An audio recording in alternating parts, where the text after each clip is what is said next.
BKMS ಇದು 10 ವರ್ಷಕ್ಕಿಂತ ಜಾಸ್ತಿಯಿಂದ ಮಾಡ್ತಾ ಇದ್ದಾರೆ. ಈ ತರ ಒಂದು ವಿಶೇಷವಾದ ಅನುಭವ ಯಾಕೆ ಅಂದ್ರೆ 2 ವರ್ಷ ಆಗ್ಬೇಕು ಒಂದು ಸಕ್ಸಸ್ಫುಲ್ ಡೊನೇಷನ್ ಆಗಿ ಆ ಪೇಷಂಟ್ ಬದುಕಿ ಹೊರಗಡೆ ಬಂದು ಆವಾಗೇ ನಾವು ಡೋನರ್ನ ಕರಿತೀವಿ. 2 ವರ್ಷವರೆಗೆ ಅವ್ರಿಗೆ ಗೊತ್ತಾಗೋದಿಲ್ಲ ಯಾಕೆ ನಾವು ಕೊಟ್ಟಿದ್ದೀವಿ, ಯಾರಿಗೂ ಉಪಯೋಗ ಆಯ್ತಾ, ಅವ್ರು ಬದುಕಿದಾರ ಏನ್ ಗೊತ್ತಾಗೋದಿಲ್ಲ, ಲೀಗಾಲಿಟಿ ಇಶ್ಯೂಸ್ ಇರುತ್ತೆ. ಈ ತರ ಒಂದು ವಿಶೇಷವಾದ ಅವಸ್ಥೆ. ಅವ್ರು ಚೆನ್ನಾಗಿದ್ದಾರೆ, ನಾವು ಸೆಲೆಬ್ರೇಟ್ ಮಾಡ್ತಾ ಇದ್ವಿ. ಯಾಕೆಂದ್ರೆ ಇಲ್ಲಿಂದ ಅಟ್ಲೀಸ್ಟ್ ಅವೇರ್ನೆಸ್ ಬೆಳೀಲಿ, ಯಾರಿಗೂ ಏನಾಗಲ್ಲ, ಡೊನೇಷನ್ ಮಾಡಿ ಉಪಯೋಗ ಆಗತ್ತೆ. ಇದು ಡಿಲೀಟ್ ಬ್ಲಡ್ ಕ್ಯಾನ್ಸರ್ ಇದೆಯಲ್ಲ, ಸೊ ಅದ್ರ ಬಗ್ಗೆ ಏನ್ ಹೇಳ್ತೀರಾ? ಡಿಲೀಟ್ ಬ್ಲಡ್ ಕ್ಯಾನ್ಸರ್ ಅಂದ್ರೆ it is an endeavour, it is a goal that cancer first ಬೇಗ ಸಿಂಪ್ಟಮ್ಸ್ ಅವೇರ್ನೆಸ್ ಮಾಡ್ಕೊಂಡಿದ್ರೆ ಜನ ಬೇಗ ಬರ್ತಾರೆ. ಬೇಗ ಬಂದ್ರೆ ಬೇಗ ಡಯಾಗ್ನೋಸ್ ಆಗುತ್ತೆ. ಬೇಗ ಡಯಾಗ್ನೋಸ್ ಆಗಿದ್ರೆ ಅದನ್ನ ನಾವು ಏನಾದ್ರು ಸ್ಪೆಸಿಫಿಕ್ ಟ್ರೀಟ್ಮೆಂಟ್ ಅರ್ಲಿ ಕೊಟ್ಟಿದ್ರೆ ಅದು ತುಂಬಾ ಜಾಸ್ತಿ ಬೆಳೆಯಕ್ಕೆ ಸ್ಪ್ರೆಡ್ ಆಗೋಕ್ಕಿಂತ ಮುಂಚೆ ನಾವು ಏನಾದ್ರು ಮಾಡ್ಬೋದು. ಆಯ್ತಾ? So deletion of blood cancer ಅಂದ್ರೆ early diagnosis, right treatment, find the right donor, and hopefully support for the transplant cost and infrastructure. Donor ಅವ್ರಿಗೆ ಏನಾದ್ರು ಚಾರ್ಜಸ್ ಏನಾದ್ರು ಇದೆಯಾ? ಇಲ್ಲ, ಯಾಕಂದ್ರೆ ಎಷ್ಟು ಜನ ಭಯ ಬೀಳ್ತಾರೆ, ನಾವು ಬಂದ್ರೆ ಏನಾಗುತ್ತೆ?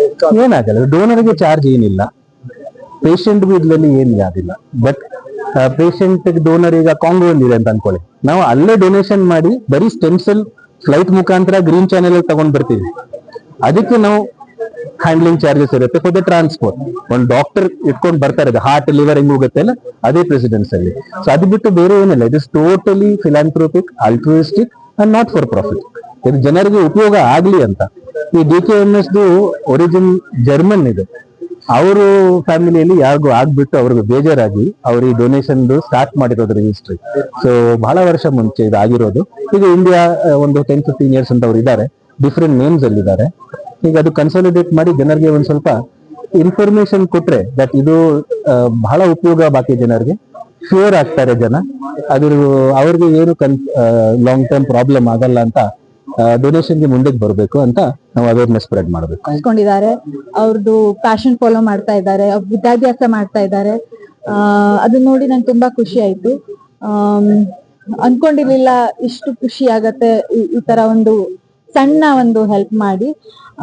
ಅದೇ ಹೇಳಕ್ ಇಷ್ಟಪಡ್ತೀನಿ ಎಲ್ರಿಗೂ, ನೀವು ಆರೋಗ್ಯವಾಗಿದ್ರೆ ದಯವಿಟ್ಟು ರಿಜಿಸ್ಟರ್ ಮಾಡ್ಕೊಳ್ಳಿ. ತುಂಬಾ ಸಿಂಪಲ್ ಪ್ರಾಸೆಸ್, ನೀವು ಎಲ್ಲೂ ಹೋಗ್ಬೇಕಾಗೂ ಇಲ್ಲ, ಆನ್ಲೈನ್ ವೆಬ್ಸೈಟ್ ಅಲ್ಲಿ ಹೋಗಿ ನೀವು ರಿಜಿಸ್ಟರ್ ಮಾಡ್ಕೋಬಹುದು.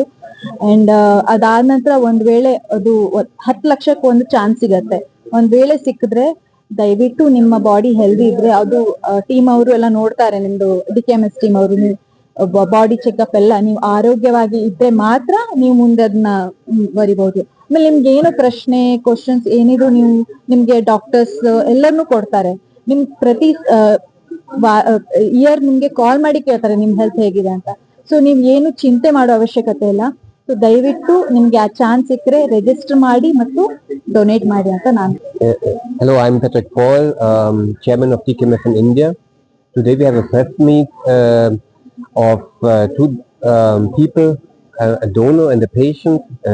Swati is the donor. Anandu was suffering on aplastic anemia, and Swati, a female donor, was donating blood stem cells to this donor.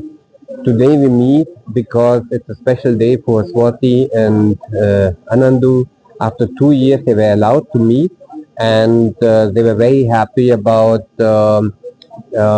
after Anandu went through so much pain and suffering during his disease, that he could be cured by a stem cell donation.